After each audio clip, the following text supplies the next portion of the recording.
Voltamos para o segundo bloco do nosso programa. Estamos conversando sobre a erradicação do trabalho infantil com o professor André Viana Custódio.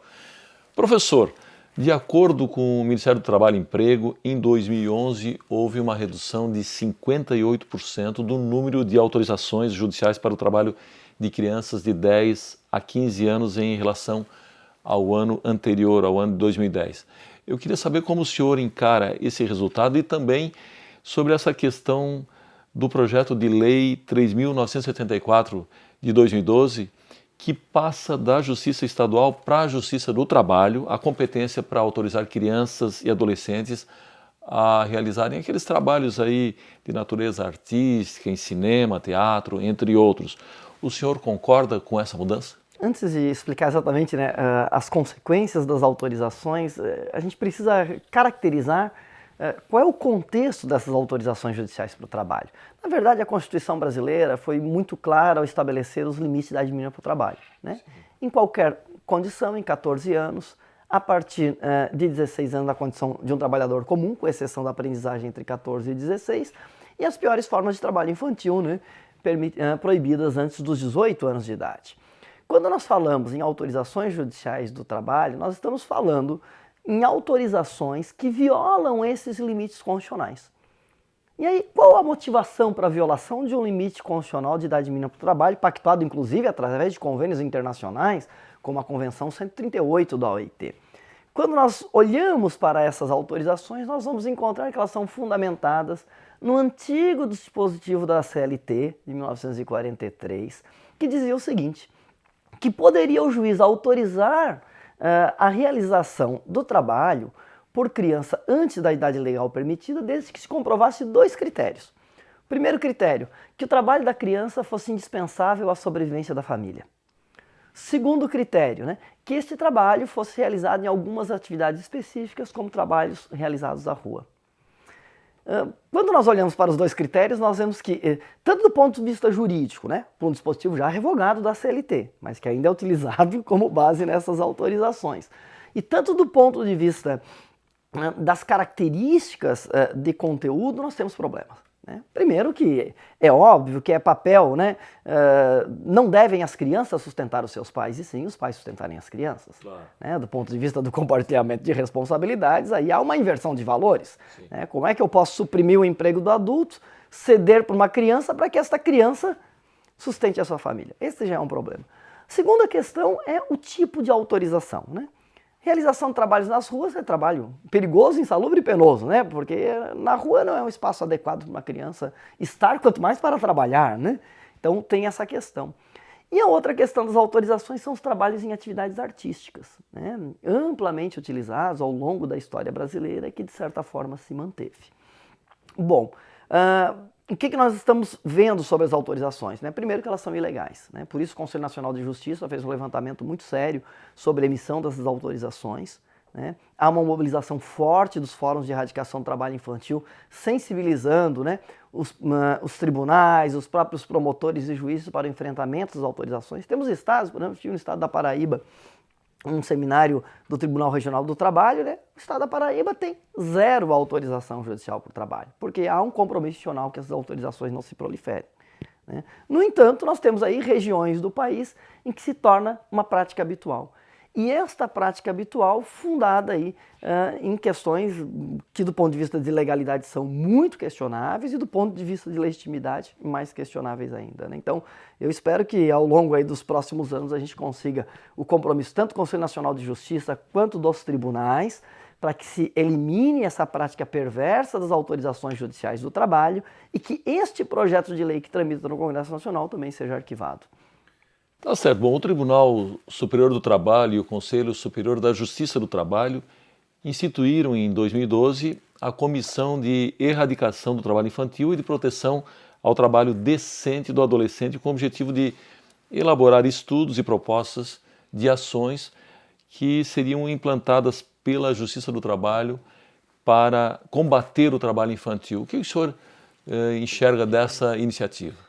Me parece uma iniciativa extremamente relevante, porque quando nós falamos no sistema de garantia de direitos da criança e do adolescente, nós precisamos de compromissos compartilhados, entre a família, a sociedade e os setores públicos. Então, não há possibilidade efetiva de erradicar o trabalho infantil no Brasil se nós não tivermos o compromisso dos tribunais, do Ministério Público, né, dos juízes em primeira instância. Então, me parece que esse é um caminho extremamente relevante, né? Principalmente na sensibilização para a compreensão do problema, mas também, né, para estabelecer novas estratégias de controle e enfrentamento ao trabalho infantil. Nós temos hoje dados muito significativos que mostram que o trabalho infantil está concentrado nas áreas agrícolas, né, agricultura e pecuária, ou seja, está concentrado no campo e estão ligados a setores de atividade econômica muito específicos. Sim. Então, nas grandes cadeias produtivas. Então, temos trabalho infantil na lavoura do fumo, em Santa Catarina, na suinocultura, na avicultura, na produção de maçã, só para citar alguns exemplos de grandes cadeias produtivas, né, que, mediante a atuação do Ministério Público do Trabalho e da própria Justiça do Trabalho, poderiam ser enfrentadas. Bom, o Brasil ratificou em 2000 a Convenção 182 da OIT, que trata justamente da proibição das piores formas de trabalho infantil e ação imediata para sua eliminação. E, além disso, assumiu, como nós frisamos na abertura do programa, o compromisso internacional, também com a OIT, de eliminar o trabalho infantil até 2020. Como militante nessa área, o senhor acredita que o Brasil vai dar conta de honrar o seu compromisso? Um compromisso sim, o outro não. O compromisso de erradicar as piores formas de trabalho infantil até 2015 se mostra viável.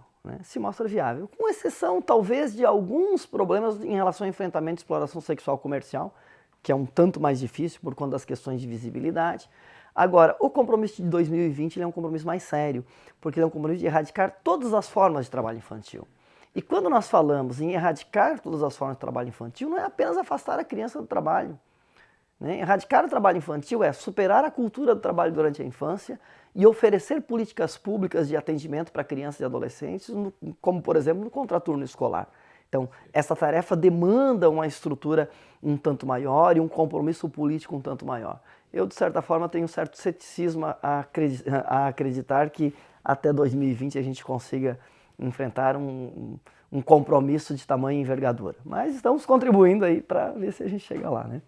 Bom, para nós fecharmos o bloco, o senhor, juntamente com a professora e doutora Josiane Rose Petri Veronese, é autor do livro, citado inclusive na abertura também, Crianças Esquecidas, o Trabalho Infantil Doméstico no Brasil. Com base nos estudos feitos visando a edição do livro, quais as formas que foram identificadas de exploração do trabalho doméstico infantil no país? Nós temos atualmente no Brasil 500 mil meninas, né? Meninas porque o trabalho infantil doméstico é predominantemente, 90% são meninas, 500 mil meninas trabalhadoras no país. Esse dado dos 500 mil, ele vem desde a década de 90, ou seja, quando nós olhamos para os dados estatísticos, o que a gente pode constatar é que as políticas públicas brasileiras ainda não foram capazes de enfrentar o trabalho infantil doméstico. Quando olhamos para o trabalho infantil doméstico, vamos encontrar basicamente dois tipos de características, né? A primeira característica é o tipo de trabalho prestado em casa de terceiros, né? Talvez uma forma até um tanto mais fácil de identificar, controlar, enfrentar, né? Do ponto de vista das políticas públicas, por conta da sua visibilidade. Mas há também uma parte muito significativa do trabalho infantil doméstico realizado no âmbito da própria família. E esse tipo de trabalho infantil doméstico não são as tarefas domésticas, né? Não é o adolescente que arruma o próprio quarto, né? Não é aquela tarefa que é inerente à própria condição de desenvolvimento da criança e adolescente, né? São aquelas tarefas que crianças e adolescentes assumem atividades que são típicas de adultos, né? É a menina de 5 anos que cuida dos seus irmãos mais novos, de 2 e 3 anos. É a menina que deixa de ir para a escola para assumir a responsabilidade de limpar a casa, de lavar a louça, de assumir as tarefas domésticas, que são características e de responsabilidade de um adulto que são transferidas pela criança. Hoje nós vemos que com o deslocamento da mulher para o mercado de trabalho, né, se construiu redes de solidariedade onde as crianças acabam assumindo a sobrecarga do trabalho doméstico. Então, apenas com o discurso de que nós devemos afastar a criança do trabalho, nós não conseguiremos enfrentar uma dinâmica tão complexa, né? Daí a necessidade de se pensar políticas públicas de contraturno escolar, de se pensar a rediscussão do compartilhamento das tarefas domésticas no âmbito das famílias, né? De pensar políticas públicas que nós tenhamos de apoio sociofamiliar para verificar essa realidade, né? E isso está associado, né, também a um dado muito sério, né? Os trabalhadores brasileiros com as piores condições de remuneração, né, estão associados também ao uso do trabalho infantil doméstico, que impacta diretamente as condições de escolaridade e afasta as meninas da escola, né, gerando a reprodução do ciclo intergeracional de pobreza. Bem, professor André, está na hora do nosso intervalo, nós voltamos num minuto.